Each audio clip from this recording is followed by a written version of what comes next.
See where these splices here in the harness are all tied right together here. And this is where I was getting a short.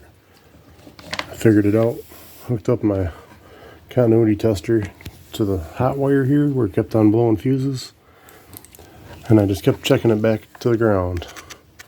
And I unplugged everything, checking it back until finally I was still getting a ground there. So I went to the harness where it plugs into the ignition switch. Here you got your red. There's 4 wires anyways on these. And when you got it connected to your hot wire here, it should go right to hot, and that's it. That's all you should get for continuity.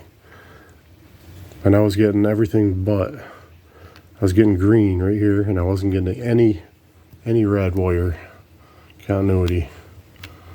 Let's see if I can get this plugged in here one-handed. So that's what you're looking for on the red wire.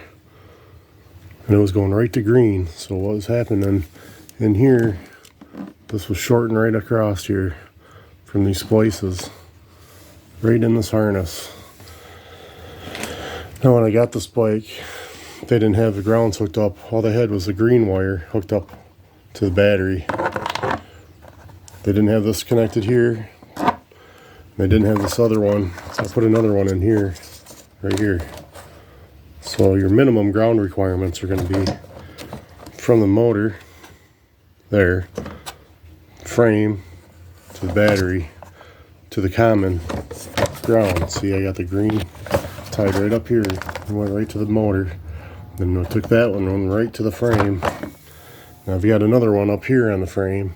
The more the merrier when it comes to those grounds.